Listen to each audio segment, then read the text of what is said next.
오늘 여러분들에게 전해드릴 말씀은 누가복음 5장 27절에서 32절의 말씀입니다. 누가복음 5장 27절에서 32절의 말씀입니다. 오늘 설교의 제목을 죄인을 제자 삼으신 예수님이라고 이렇게 정해보았습니다. 한 사람이 성전으로 올라가고 있습니다. 이 사람은 성전에 올라가는 다른 사람들의 눈을 피해서 고개를 들지도 못한 채 그렇게 성전 정문 앞까지 왔습니다. 성전을 둘러싼 성전 벽은 정말 웅장했습니다. 그 벽 뒤에 성전에 들어간다면 정말 하나님을 만날 수 있을 것처럼 이 성전은 아름답고 너무나도 웅장한 모습이었습니다. 그런데 이 사람은 이 성전 문 앞에서 들어가지 못하고 가만히 서 있습니다.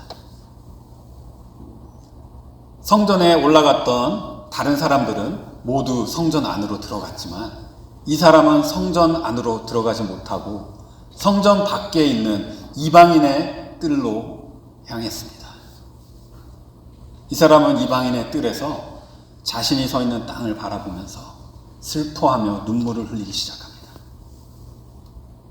눈물이 그 슬픔을 다 표현하지 못했는지 가슴을 치기 시작합니다. 가슴을 치고 또 치고 애통해합니다. 그리고 애통한 마음으로 울먹이며 하나님 앞에 작은 소리로 기도하기 시작합니다. 하나님 아버지, 저는 버림받은 자입니다. 저는 민족의 혈세를 갈취한 사람이고 도적질한 사람입니다. 저는 미움을 받아 마땅한 사람이고 죄인 취급을 받아 마땅한 사람입니다. 하나님의 율법에 도적질한 것, 불법으로 취한 것을 5분의 1을 더하여 보상하라고 명하셨지만 이렇게 죄악된 길을 오래 산 이 세월 속에서 이것을 갚는 것은 저에게 불가능한 일입니다. 하나님 아버지, 저는 정말 더러운 죄인입니다. 저를 좀 불쌍히 여겨주세요. 이렇게 애통한 마음으로 가슴을 치며 기도한 후 그는 집으로 돌아갑니다. 이 사람은 다름 아닌 예수님의 비유에 나오는 세리입니다. 비유에 나온 인물이기 때문에 실제 인물은 아니었습니다. 그런데 오늘 말씀 속에는 실제 세리였던 사람의 이야기가 나와요. 저는 이 사람이 이 비유에 나온 이 애통해하던 세리의 마음처럼 그 마음속 한 자리에 자신의 삶이 이 욕심과 거짓과 죄악으로 망가졌고 정말 자신의 죄악된 삶 속에서 벗어나서 새로운 삶을 살기를 원했다고는 그런 생각이 들어요. 그런데 문제는 이것을 어떻게 할 수 있지? 이미 나는 이 사회에서 환영을 받을 수 없는 그런 낙오자의 길을 걷는 사람인데 나는 마치 내 영혼을 돈으로 바꾼 그런 버림받은 사람인데 누가 나를 용서해주고 누가 나를 받아줄 수 있지? 라고 그 마음속에 삶의 후회가 그리고 회의가 가득한 그렇지만 이렇게도 저렇게도 할 수 없는 그렇게 소망 없는 이 세리의 인생 속에서 예수님을 그 사람을 찾아오신 이야기가 오늘 말씀 속에서 나와요. 자, 오늘 말씀을 한번 읽어보도록 하겠습니다. 제가 여러분들에게 읽어드리도록 하겠습니다. 누가복음 5장 27절. 그 후에 예수께서 나가사 레위라 하는 세리가 세관에 앉아 있는 것을 보시고 나를 따르라 하시니 그가 모든 것을 버리고 일어나 따르니라. 레위가 예수를 위하여 자기 집에서 큰 잔치를 하니 세리와 다른 사람이 많이 함께 앉아 있는지라. 바리새인과 그들의 서기관들이 그 제자들을 비방하여 이르되 너희가 어찌하여 세리와 죄인과 함께 먹고 마시느냐. 예수께서 대답하여 이르시되 건강한 자에게는 의사가 쓸데없고 병든 자에게야 쓸데있나니 내가 의인을 부르러 온 것이 아니요 죄인을 불러 회개시키러 왔노라. 아멘. 자, 저희가 말씀을 읽었는데요. 오늘 말씀 속에는 그 시대에 가장 천대받고 미움받았던 죄인을 제자로 삼으시는 예수님의 그 사역 현장을 저희가 보게 돼요. 그 사역 현장의 장면 속에서 저희가 예수님께 배워야 될 예수님의 성품을 몇 가지를 저희가 좀 보았으면 좋겠습니다. 그래서 오늘 설교의 구조를 제가 이렇게 잡아보았어요. 첫 번째, 죄인을 제자로 삼으신 예수님의 자비로우심. 27절부터 28절의 말씀이고요. 두 번째 포인트는 죄인의 잔치에 함께 하신 차별 없으신 예수님. 29절 한 절이고요. 세 번째는 비방을 받으신 예수님의 담대하심. 30절에서 32절. 그래서 예수님의 성품 자비로우신 성품, 그리고 차별이 없으신 그런 예수님의 너무나도 좋으신 성품, 그리고 담대하셨던 그런 성품을 저희가 한번 보도록 하겠습니다.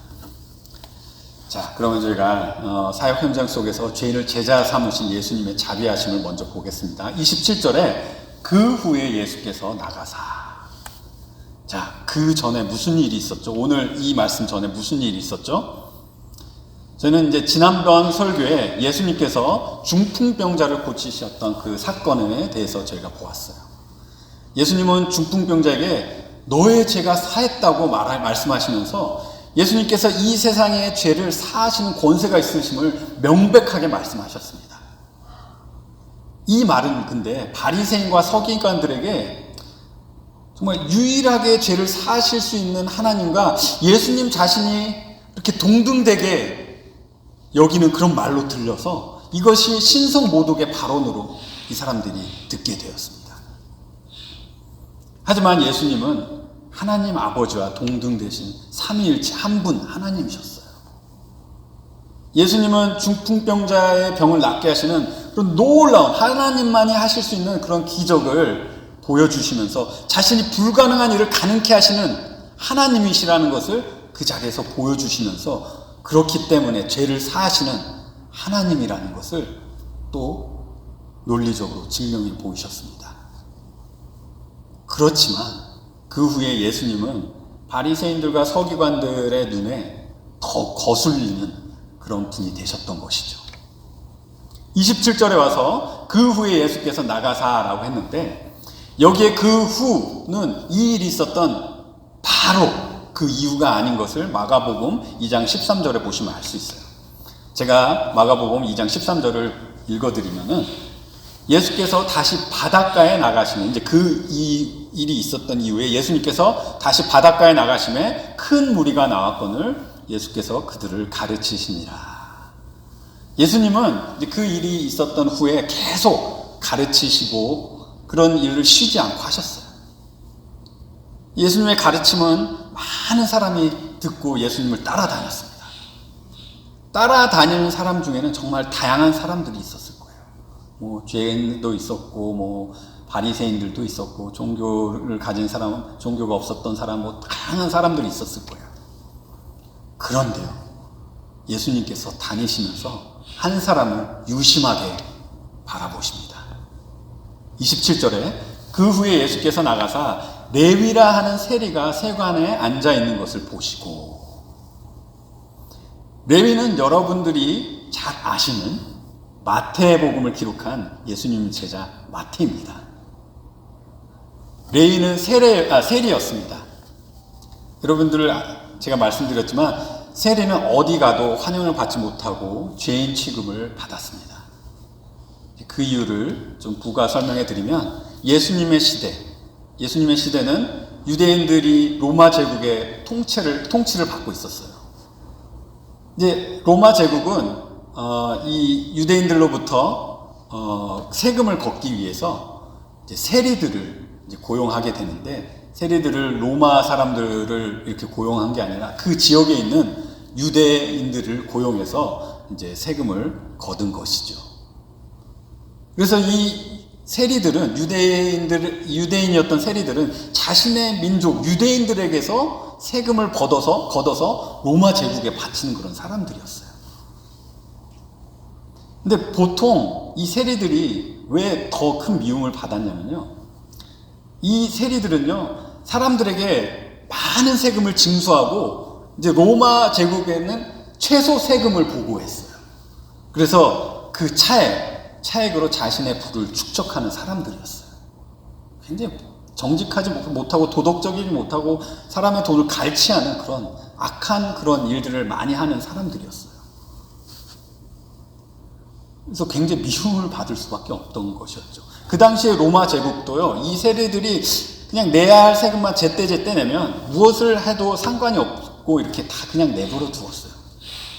또 로마 군병들을 세리들에게 붙여줘서 이렇게 부당한 세금을 착취할 수 있도록 돕기도 했습니다.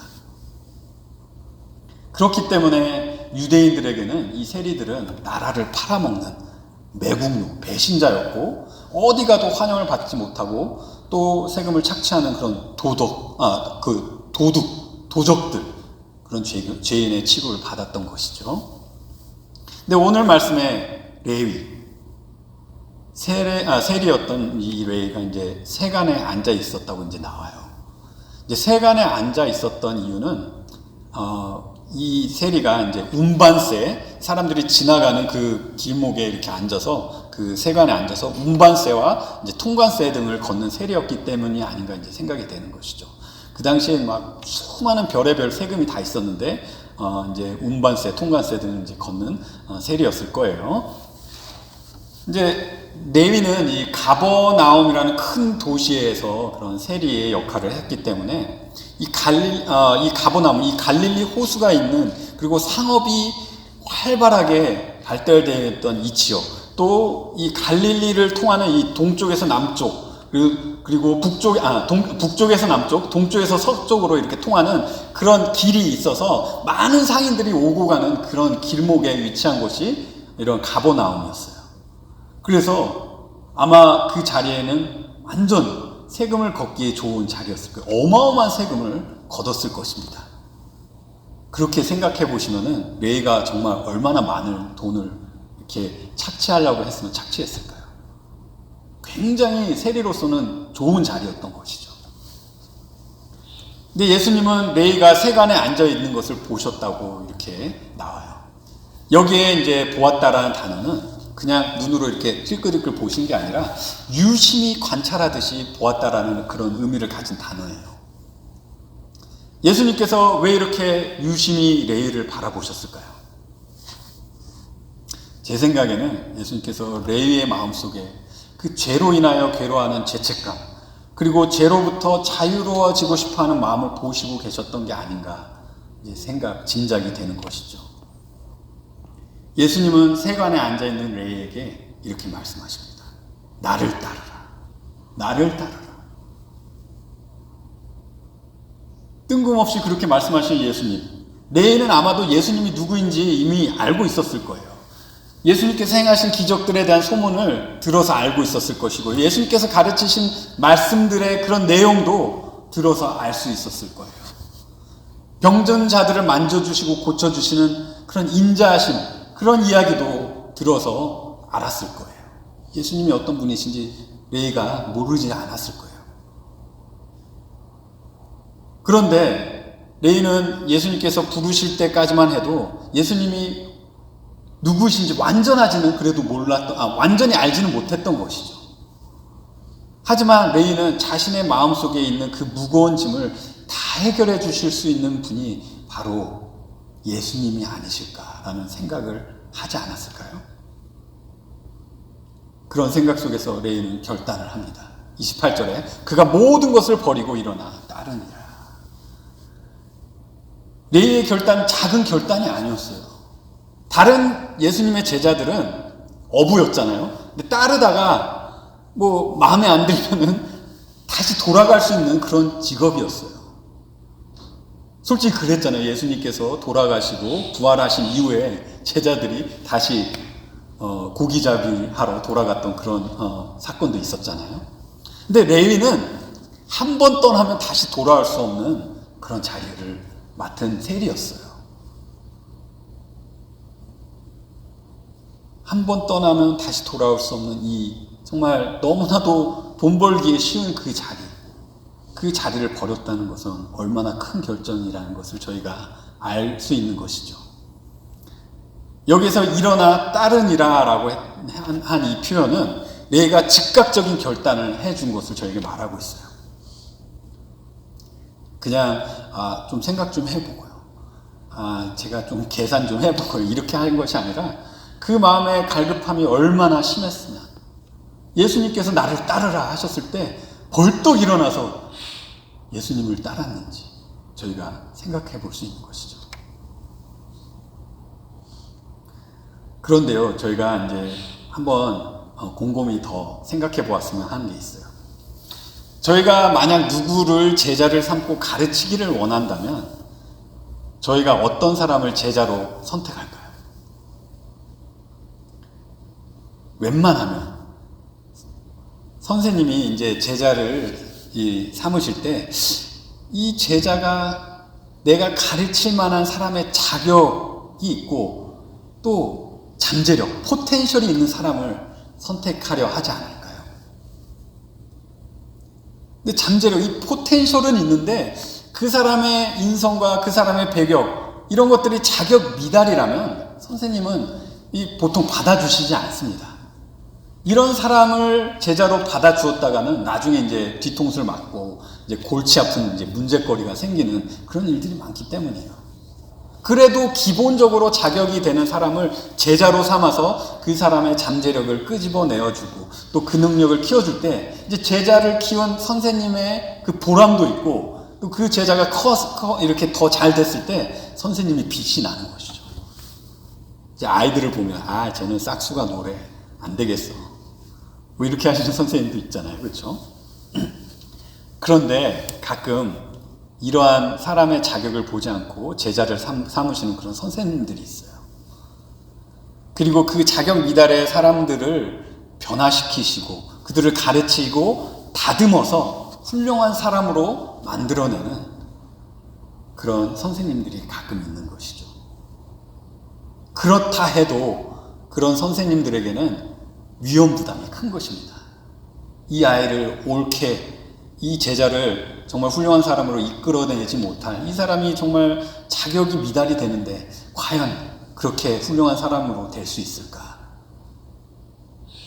그런 위험 부담을 안고 이 사람을 제자로 받아들이는 것이죠. 이런 위험 부담을 안고서 이런 자격 미달인 제자를 받는 이유가 뭘까요?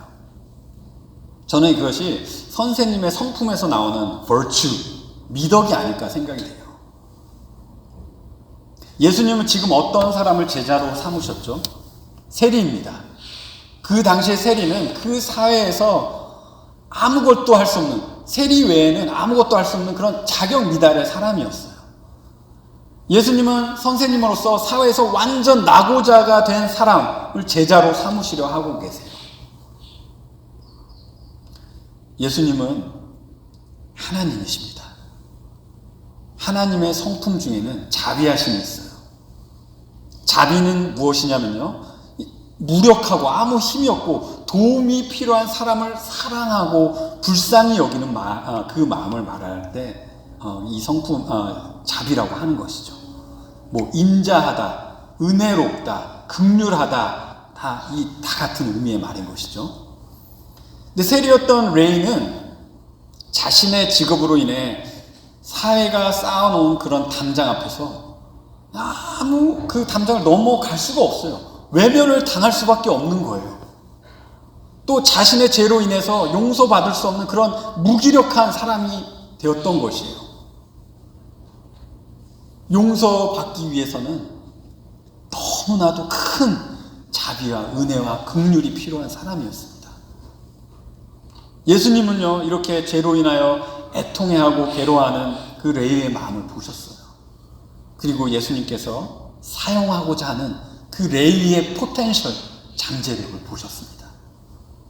예수님은 그러한 레위에게 하나님으로서 자비를 베푸셔서 나를 따라오너라, 그를 제자로 삼으셨던 것이죠. 여러분, 예수님께서 여러분을 부르셨잖아요. 그렇죠? 그런데 여러분들이 자격이 되어서 예수님이 여러분들 부르신 것일까요? 저희도 생각해보면 거룩하신 하나님 앞에 내세울 것이 하나도 없는 그런 사람들이에요. 하나님의 거룩하시고 정의로우신 성품에 의하면 저희는 하나님을 불순종해도 너무 불순종한 사람들이고 죄가 많아도 너무나도 많은 사람들인 거예요. 심판을 받아 영원한 지옥 형벌에 들어가야 마땅한 사람들인 것이죠. 그런데요, 완전하게 거룩하시고 완전하게 정의로우신 하나님이 완전한 자비로우신 것이 너무나도 다행인 것입니다. 하나님이 완전하게 사랑이신 것이 너무나도 다행이신 거예요.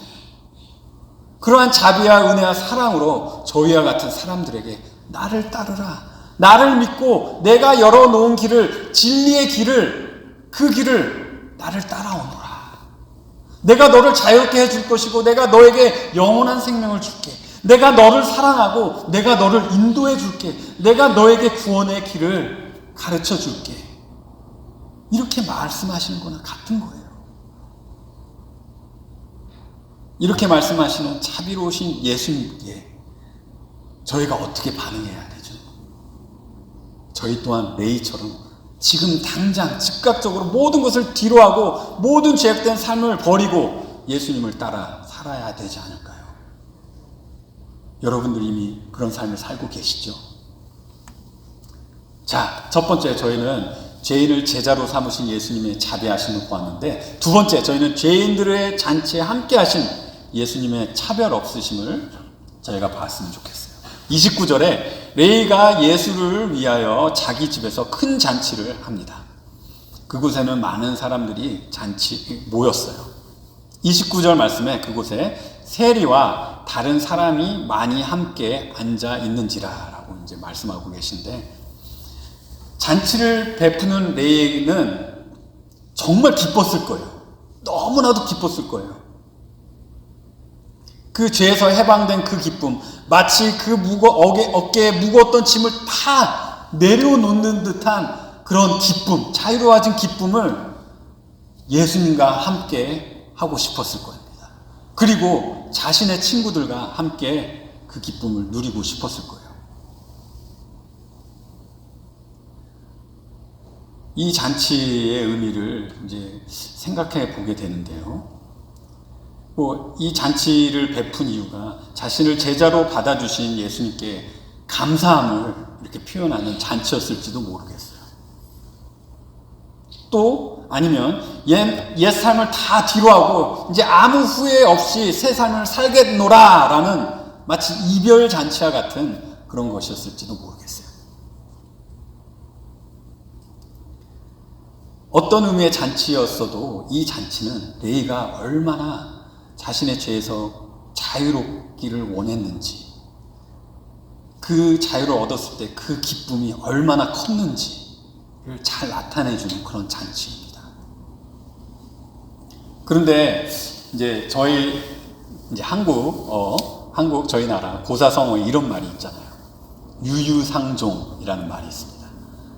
이제 비슷한 무리들끼리 서로 사귄다는 이 말이 조금 부정적인 의미가 가득한 그런 고사성어예요.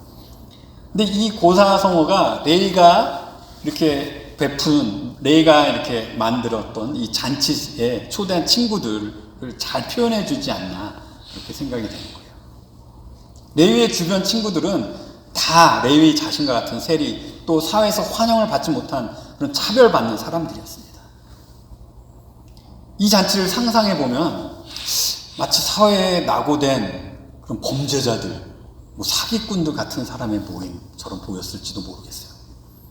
이 사람들 얼굴에는 부드러운 미소도 없고, 이제 세상의 그런 쾌락으로 즐겨야만 나오는 개걸스러운 웃음소리가 가득 찬 그런 모임이 저는 이제 상상이 되기도 해요. 삶의 낚시라고는 먹고 마시고 자신의 배를 채워야 잠이 오는 그런 사람들의 모임, 그런 이미지가 상상이 됩니다. 그런데 그런 모임 한가운데, 그 잔치 한가운데 죄가 없으시고 거룩하시고 인자하신 예수님이 주인공으로 앉아 계십니다. 그리고 예수님의 제자들도 그곳에서 함께 앉아 세리들과 함께 또 다른 죄인들과 함께 먹고 마십니다. 어떻게 보면 참 분위기가 애매한 그런 잔치가 연상되기도 해요. 레위가 정말 분위기를 못 맞추는 사람처럼 이 예수님과 예수님 제자들이 계신 곳에 그런 죄 많은 사람들, 세상에서 그렇게 환대받지 않은 친구들을 이 분위기 맞추지도 못하고 불렀을까요? 그냥 예수님을 위한 잔치였다면 예수님 플러스 제자들이면 좋겠을 텐데 굳이 이 사람들을 다 불러서 함께 잔치를 벌였습니다. 고사성어 하나 더 말씀드리자면 고사성어에 동병상련이라는 말이 있어요. 이 말은 이제 같은 병을 앓는 사람이 서로의 처지를 걱정할 수 있다는 그런 말이에요. 저는 레이가 아마도 이제 자신이 죄로 인하여 차별받고 아파하고 애통했던 것을 자신의 친구들도 분명히 겪고 있을 것이라고 생각했던 것 같아요. 그래서 이들도 내 죄에서 자유롭게 그렇게 해주신 예수님을 만났으면 얼마나 좋을까 하는 마음이 간절하지 않았을까요? 그런 마음에서 아마 친구들을 그 자리에 다 초청하지 않았을까 저는 생각이 되는 것이죠. 저는 이러한 레위의 정말 마음을 배워야 되는 것이에요. 이 잔치에 모인 사람들은 다 레위와 같이 그렇게 애통해하는 마음이 있었는지는 모르겠어요. 그렇지 않은 사람들도 있었을 거예요. 하지만 레위가 정말 그들이 자유롭게 되기를 원했기 때문에 예수님을 그들에게 소개를 시켜준 것이었죠. 자, 저는 오늘 설교를 준비하면서 이런 생각이 들었어요. 요즘에 한국에 크게 이슈가 되는 것이 있는데 그게 이제 포괄적 차별 금지법입니다.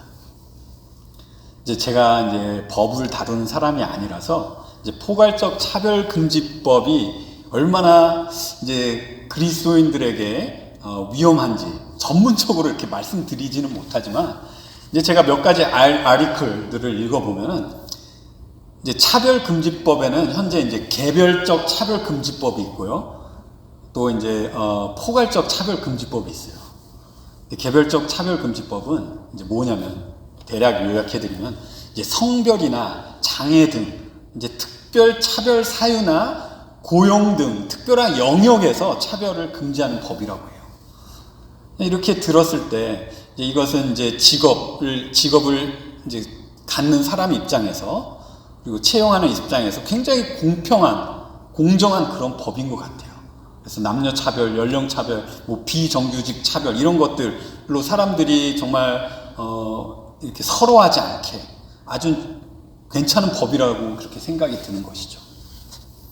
그런데 지난 이제 18년간 한국 정치인들은 포괄적 차별 금지법으로 이것을 제정하려고 하고 있어요. 바꾸려고 하고 있어요. 이제 포괄적 차별 금지법은 이제 그냥 특별한 그런 영역이 아니라 정치, 경제, 사회, 문화 모든 영역에서 이제 성적 지향 및 성적 정체성을 포함한 모든 종류의 차별 사유와 차별 영역을 다루는 법이에요. 그래서 이제 교회도 이 이제 법에 접촉이 될 수 있는 것이죠. 그런데 이 포괄적 차별 금지법은요, 이 평등 이념에 과도한 적용이 되어 있어요. 제가 말씀을 안 드려도 여러분 다 아시겠지만, 그 성적 지향이 특별한 사람들, 그런 소수의 자들의 그런 과도한 이념이 적용이 되어 있어요. 이러한 소수의 이념이 전 사회에 적용될 때는 또 사회 다른 한쪽에서는 또 다른 역차별의 결과가 생기게 될 수 있는 그런 큰 문제가 있는 것이죠. 저희가 사랑과 자비를 말하는 그런 신앙인으로서 사람을 차별하는 것은 정말 말도 안 되는 일이에요. 정말 잘못된 것입니다.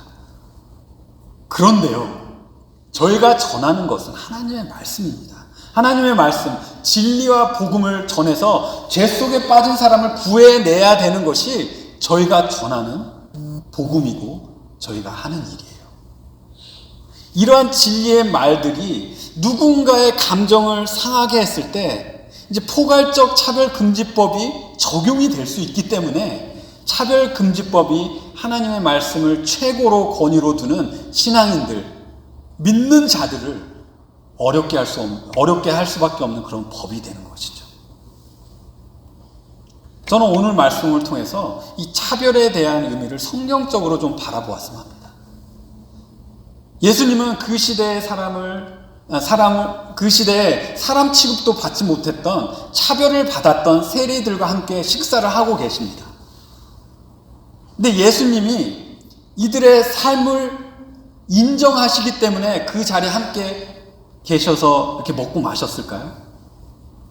예수님이 그 잔치에 함께 하시면서 아이고 너희들 사람들 세금을 걷어서 이 도둑놈 취급받고 너무 힘들었지 하면서 위로하는 그런 잔치의 분위기였을까요? 레위가 기록한 마태복음 5장 예수님의 설교를 들어보시면 예수님의 그 거룩하신 성품이 이 말씀 속에서 이제 드러나는 것을 저희가 엿볼 수 있는데요. 제가 마태복음 5장 17절부터 조금 읽어드리면은 예수님은 설교 중에 이런 말씀을 하세요. 내가 율법이나 선지자를 폐하러 온 줄 생각하지 말라. 폐하러 온 것이 아니요 완전하게 하려 함이라. 진실로 너에게 이르노니 천지가 없어지기 전에 율법의 1.1획도 결코 없어지지 아니하고 다 이루리라. 그러므로 누구든지 이 계명 중에 지극히 작은 것 하나라도 버리고 또 그같이 사람을 가르치는 자는 천국에서 지극히 작다 일컬음을 받을 것이요 누구든지 이를 행하며 가르치는 자는 천국에서 크다 일컬음을 받으리라. 내가 너에게 이르노니 너희 의가 서기관과 바리새인보다 더 낫지 못하면 결코 천국에 들어가지 못하리라. 예수님은요 죄인들이 모인 잔치 속에서도 차별 없는 진리를 말씀하셨을 것입니다. 누구에게나 다 적용되는 차별 없는 진리, 삶에 하나님 앞에 악하고 죄된 것을 모두 다 돌이켜 거룩한 삶을 살아라. 그것이 하나님께서 원하시는 하나님의 진리다. 그 차별 없는 진리를 그들에게 말씀하셨을 것입니다. 그리고 차별 없이 주시는 하나님의 은혜를 말씀하셨을 거예요. 레위에게 나를 따르라고 하셨던 것처럼 그곳에 모인 세리들과 죄인들에게 예수님 자신을 믿을 때 구원의 길이 있음을, 그 은혜가 모든 사람에게 적용됨을 말씀해 주셨을 거예요. 이것이 저희가 가지고 있는 차별금지법이에요. 성경적 차별금지법입니다. 여러분, 저희가 포괄적 차별금지법이 통과되지 않도록 기도하고 애쓰는 것은 정말 잘하시는 거예요. 저희는 정말 애써 함께 기도해야 합니다. 이것이 저희 조국 대한민국의 하나님을 신실하게 믿는 형제 자매님들과 또 복음으로 이끌어야 할 다음 세대에 정말 악하고 악한 영향을 행사할 그런 악법입니다. 이러한 법이 제정된다 하더라도 저희는 양보할 수 없는 하나님의 차별법이 있어요. 저희는 예수님께서 모든 사람에게 보여주신 차별 없는 이 진리를 선포해야 하는 것입니다. 예수님의 그 차별 없는 자비를, 그 복음을 있는 그대로, 진리의 말씀 그대로 누구에게나 말해 줄 수 없는 그런 차별 없는 그리스도인이 되어야 하는 것입니다. 저희가 어떤 사람 앞에 서든지 그 사람이 저희를 어떻게 할 수 있는 권세를 가지고 있든지 저희는 그 사람의 영혼을 생각해서 그 사람이 혹 이 진리를 몰라서 정말 하나님의 진노를 받지 않을까, 그런 자비로운 마음으로 그 사람을 위해서 있는 그대로를 말해줘야 되는 것이 저희가 해야 되는 일이에요. 하지만 이렇게 하기 위해서는 무엇이 필요할까요? 담대함이 필요합니다. 이것이 오늘 설교의 세 번째 요점, 비방을 받으신 예수님의 담대하신 성품을 함께 보았으면 해요. 30절에 바리새인과 그들의 서기관들이 그 제자들을 비방하여 이르되, 이 잔치에 바리새인과 서기관은 초대를 받지 못했어요. 아마 이 레위가 모든 것을 내려놓고 예수님을 따르는 제자가 되었다는 그 사실도 아마 바리새인들이 몰랐을 거예요. 그냥 그런 사실도 모르고 초대도 받지 않았는데 그냥 그 잔치를 보니까 정말 눈이 이렇게 찌푸러뜨려질 수밖에 없는 것이죠. 그곳에는 바리새인들이 말도 섞지 않는, 상종하지도 않는 죄인들로 가득 차 있었습니다. 그리고 그 한가운데 지난번에 만났을 때 하나님이라고 그렇게 죄를 용서하는 권세를 가진, 자신을 자칭 하나님처럼 여기는 예수님과 제자들이 함께 먹고 마시고 이야기하고 즐거워하는 모습을 이 바리새인들이 보고 있는 것이죠. 여러분, 그 당시에 바리새인들에게는 아주 잘못된 구원관이 있었어요. 바리새인이라는 그 명칭 자체가 뭐라고 전에 말씀드렸죠? 분리되다라는 그런 의미를 가지고 있다고 말씀드렸었죠. 이들은요, 레위기 10장 10절의 말씀처럼 너희가 거룩하고 속된 것을 분별하며 부정하고 정한 것을 분별하고 또 나 여호와가 모세를 통하여 모든 규례를 이스라엘 자손에게 가르치라 라고 하신 이 율법을 철저하게, 너무나도 철저하게 지키다 못해 이 부정한 것으로부터 분리되는 것이 마치 구원의 길로 믿는 그런 변질된 종교가 되었던 것입니다.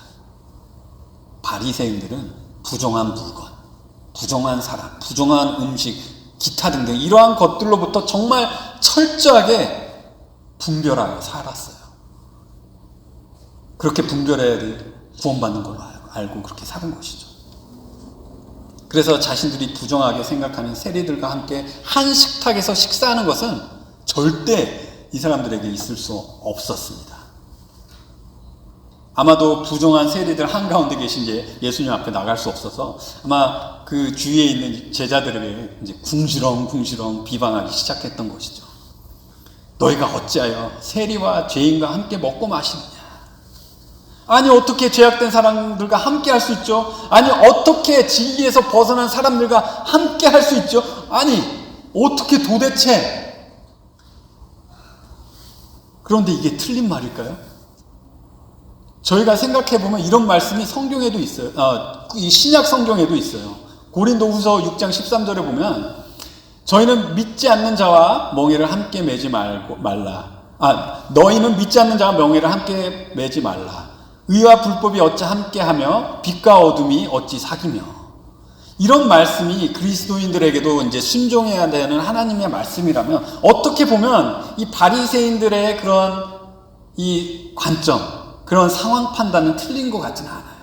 그냥 자신들이 보았을 때 세리들 정말 그 부정하게 돈을 착취해가는 그런 악한 사람들과 함께 자리를 한다는 것은 이 해서는 안 되는 그런 일처럼 그 시대에 받아들여졌던 것이죠.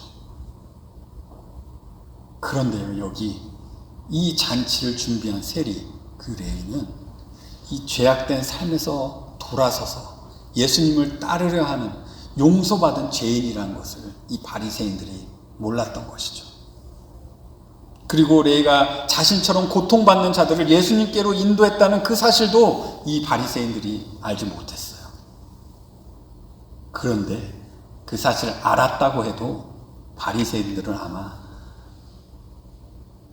아주 이게 굉장히 훌륭한 모임이네, 모두들 다 죄를 용서받았으면 너무나도 좋겠어, 내가 너희들 위해서 기도해 줄게, 그렇게 했을까요?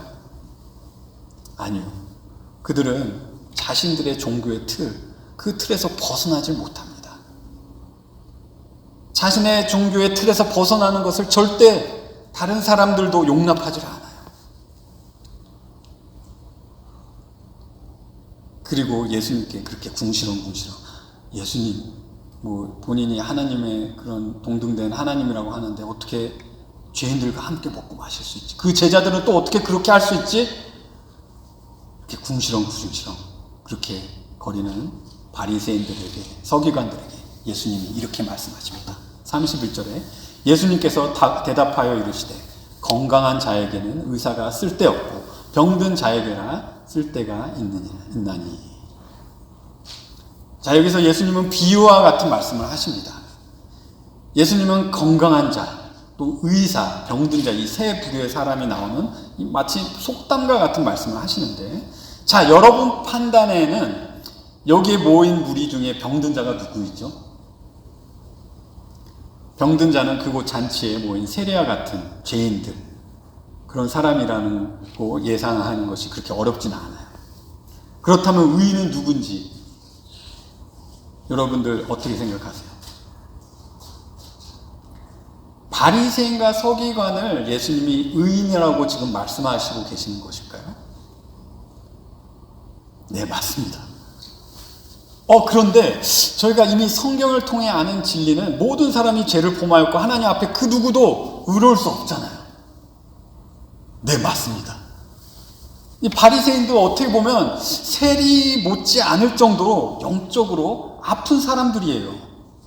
바리새인들은 자신의 종교의 형틀 속에서 자신들이 하나님을 최고로 잘 섬기고 자신들이 하나님 앞에서 최고로 의로운 자라고 믿고 그렇게 자만에 빠져있는 정말 영적으로 병적인 사람들이었습니다. 그런데 왜 그런 거 있잖아요. 몸이 아픈 사람이 있는데 죽어도 병원에 가기 싫어하는 사람이 있어요. 죽을 병에 걸렸을지도 모르는데 그 상황을 부인하고 회피하려고 하는 그런 사람들이 가끔 있어요. 특히 이제 아버님들 보시면 그런 분들이 많이 계세요. 그런 분들이 나는 그럴 일이 없어. 나는 건강해. 난 그냥 며칠만 쉬면 회복할 수 있어.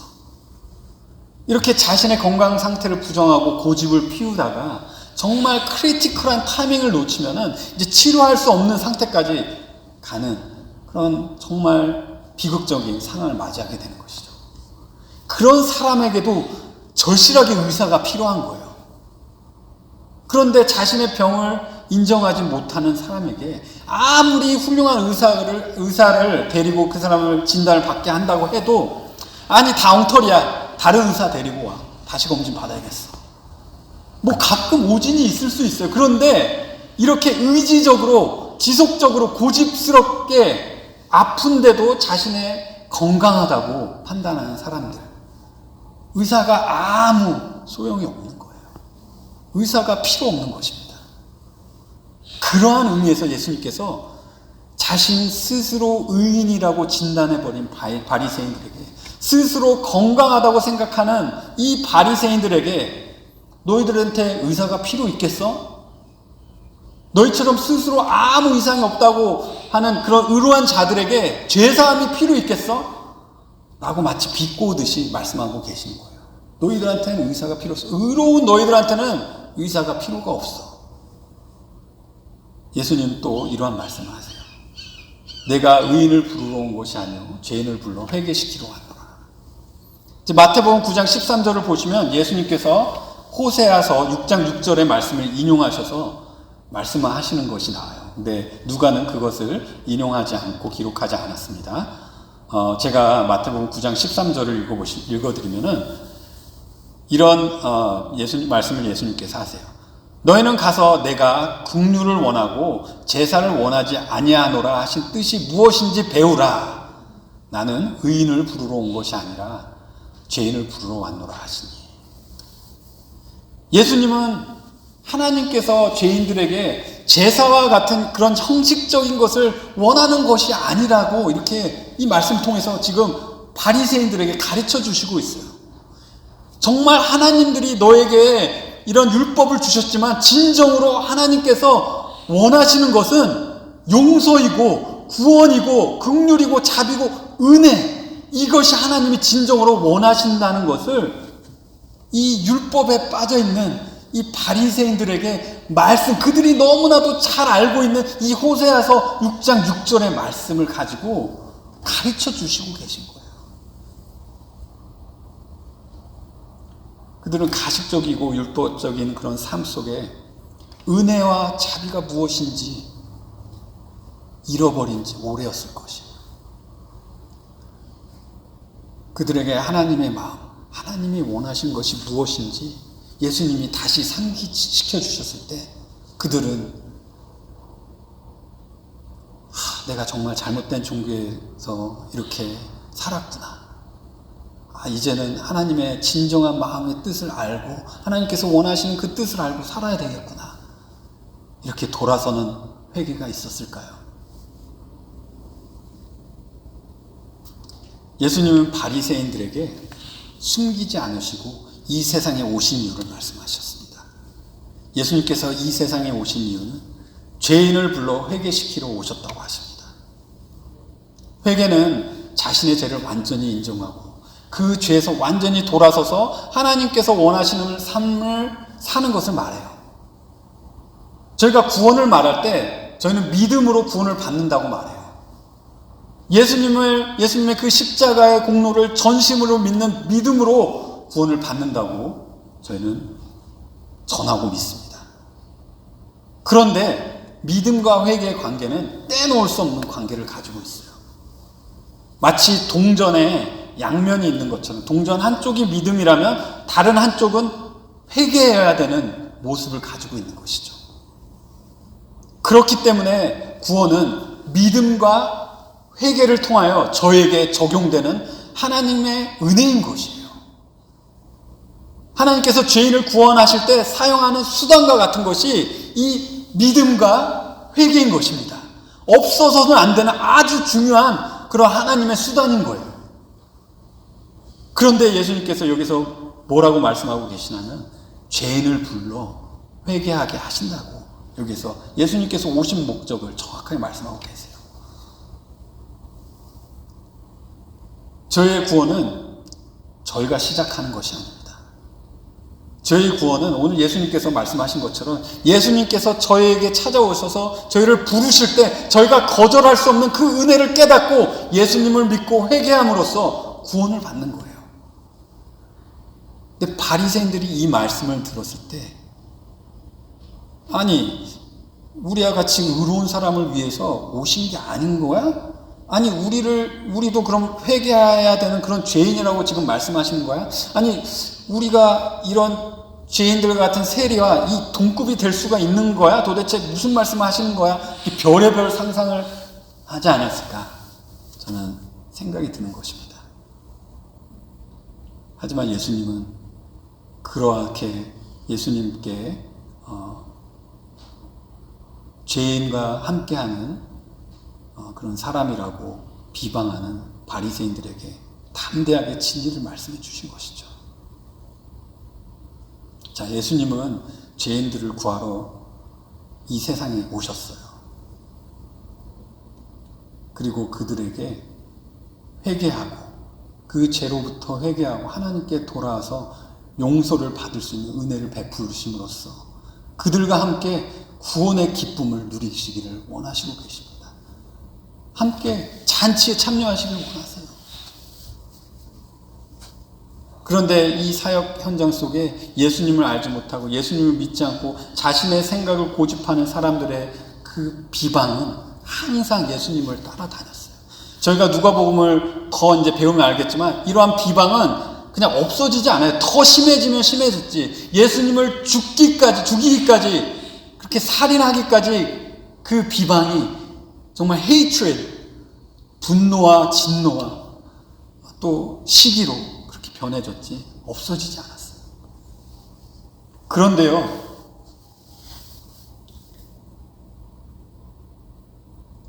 저희가 이 상황을 볼 때 저희는 예수님의 이제 담대함을 보게 되죠. 예수님은 단순하게 자신을 비방하는 사람들을 말해서 이렇게 벗어나시려고 그렇게 자신을 디펜스를 하신 게 아니에요. 오히려 잘못된 종교관념에 그렇게 틀에 박혀있던 사람들을 그 중심을 찌르시고 또 그들 또한 회개하여 돌아서기를 원하셨어요. 그렇기 때문에 담대하게 가르쳐 주셨던 것이죠. 여러분, 근데 저희가 전하는 복음이 그래요. 저희가 전하는 복음은 예수님의 십자가의 공로로 죄사함을 얻는 그런 복된 소식을 전하는 거잖아요. 맞잖아요. 저희는 죄인을 찾으시고 죄인을 부르시고 죄인을 믿음과 회개로 인도하시는 그 하나님의 구원의 사역 속에 사용되는 마치 도구와 같은 사람들이에요. 그 놀라운 구원의 역사 현장 속에 동참하는, 정말 그 영광에 동참하는 너무나도 귀한 사역에 복음을 전하는 일을 맡은 자들이잖아요. 그런데요, 세상은 저희가 전하는 복음에 대해서 어떻게 말하냐면요, narrow, it's too narrow, 배타적이라고 말합니다. 저희가 전하는 복음은 이 세상의 다양한 문화와 종교를 전혀 고려하거나 배려하지 않는다고 합니다. 어떻게 이 세상에 많은 사람들이 있고 예수님 모르는 사람들이 있는데 어떻게 오로지 예수님만이 구원이라고 그렇게 말할 수 있어? 아니요. 성경은 분명히 말해요. 오직 예수님 한 분만이 구원이시기 때문에 그 이름 외에 다른 이름으로 구원받을 이름을 주시지 않으셨어요. 그 복음을 저희는 담대하게 전해야 되는 것이에요. 또 저희가 전하는 복음은 offensive, 공격적이라고 해요. 사람들을 배려하지 않는다고 해요. 복음을 듣는 사람이 너도 죄인이고 나도 죄인인데 왜 그렇게 내 죄만 까발리면서 그렇게 기분 나쁘게 해? 아니 하나님은 있는 모습 그대로 그냥 나를 사랑하시는 거 그런 거 아니었어? 왜 이렇게 나를 못 잡아먹어서 안달이면 그렇게 공격을 하는 거야? 이렇게 말하는 사람이 수두룩해요. 그런데요, 저희가 전하는 복음은요, 죄에 빠져서 아무것도 할 수 없는 죄인인 것을 인정하지 못하고 죄를 사하시는 예수님을 믿고 죄악된 삶에서 돌아서지 못한다면 구원에 이룰 수 없는 그 복음을 전하는 사람들이 저희인 것이에요. 이렇게 배타적이고 공격적이고 사람들의 그런 감정을 배려하지 않는 그 복음을 저희가 어떻게 전해야 된다고요? 담대하게 전하셔야 합니다. 담대하게 전하셔야 합니다. 예수님께서 늘 담대하게 말씀하셨던 것처럼 저희도 예수님의 구원의 도구라면은 예수님께서 저희를 사용하셔서 예수님의 말씀을 이 세상 사람들에게, 죄인들에게 전하시는 그런 저희가 도구가 된다면은 저희 또한 예수님처럼 담대해야 하는 것입니다.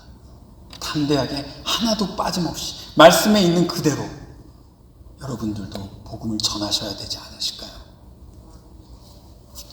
저희는 오늘 예수님의 사역 현장 속에서 자신의 죄로 인하여 괴로워하는 그런 세리의 마음을 보았어요.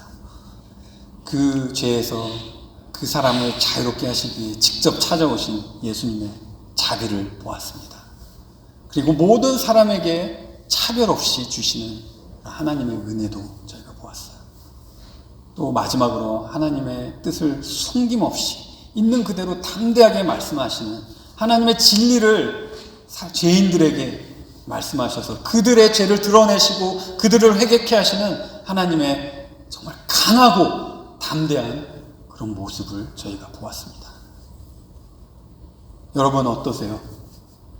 여러분들이 바라보시는 예수님, 저희를 구원해 주신, 저희를 사랑하시는 예수님, 저희가 사랑하는 예수님, 이 예수님을 저희가 더욱 본받아야 되지 않겠습니까?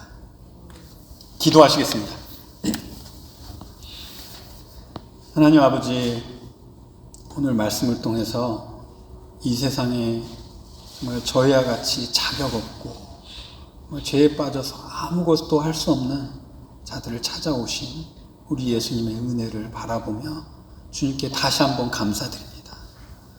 하나님 아버지, 오늘 이 사역의 현장 속에서 정말 저희의 목자 되시고 저희의 선생님 되시고 저희의 하나님 되시고 저희의 구원자 되신 예수님의 모습을 바라볼 때 저희가 우리 예수님을 매일매일 더욱 닮아가는 그런 사람들로 매일매일 성화될 수 있도록 주님께서 인도하여 주시옵소서. 오늘 주신 말씀 다시 한번 감사드리며 이 모든 것을 예수님의 귀하신 이름으로 기도드렸습니다. 아멘.